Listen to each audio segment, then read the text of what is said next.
പെനാൾട്ടിക്ക് വേണ്ടി അപ്പീൽ ചെയ്യുന്നത് കാണാം. ഇവിടെ വീണ്ടും റൊണാൾഡോ തന്റെ മാജിക്കൽ ടച്ചിലൂടെ പിക്കിയെ മറികടന്ന് പോസ്റ്റിലേക്ക് ഷൂട്ട് ചെയ്തെങ്കിലും യാതൊരു അപകടങ്ങളും സൃഷ്ടിക്കാതെ ഗോൾ കീപ്പർ ടെർ സ്റ്റെഗൻ കയ്യിലൊതുക്കുന്നു. മറുവശത്ത് ബാർസലോണയും ലോകം ഉറ്റുനോക്കുന്ന എൽ ക്ലാസിക്കോയെ ആവേശത്തിലാക്കുന്നു.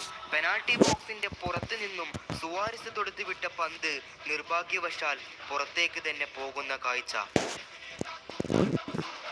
സാക്ഷാൽ മെസ്സിയെ പൂട്ടാൻ വേണ്ടി റയലിന്റെ നെടും തൂണായ കസമിറോയ്ക്ക് ഫൗൾ ചെയ്യേണ്ടി വന്നു.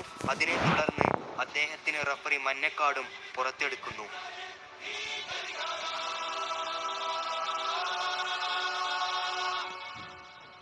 വീണ്ടും ആ 30 വയസ്സുകാരനെ പിടിക്കാൻ കഴിയാതെ റയൽ താരങ്ങൾക്ക് ഒന്നും ചെയ്യാൻ അവസരം കൊടുക്കാതെ മെസ്സി റാക്കറ്റിച്ചിലേക്ക് പന്ത് കൈമാറാൻ ശ്രമിച്ചെങ്കിലും കൃത്യമായി ഡിഫെൻഡ് ചെയ്തുകൊണ്ട് ആ അപകടം ഒഴിവാക്കുന്നു.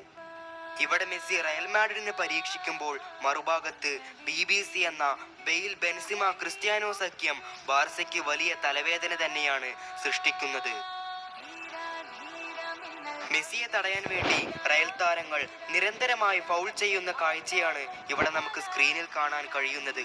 മാർസലോയുടെ കൈ മെസ്സിയുടെ മുഖത്ത് തട്ടുന്നു. അതിനു മുന്നോടിയായി അവിടെ ചോര വരുന്നതും നമുക്ക് കാണാൻ കഴിയും. അങ്ങനെ അതിനുശേഷം റൊണോയുടെ ഒരു ബുള്ളറ്റ് ഷോട്ടിനെ ടെർ സ്റ്റെഗൻ മനോഹരമായി സേവ് ചെയ്യുന്നു. പല പ്രാവശ്യവും മാഡ്രിഡിന് ഒരുപാട് അവസരങ്ങൾ ലഭിക്കുന്നുണ്ടെങ്കിൽ പോലും അത് അവർക്ക് ലക്ഷ്യത്തിൽ എത്തിക്കാൻ മാത്രം കഴിയുന്നില്ല. എന്നാൽ മത്സരം അതിന്റെ അങ്ങേയറ്റം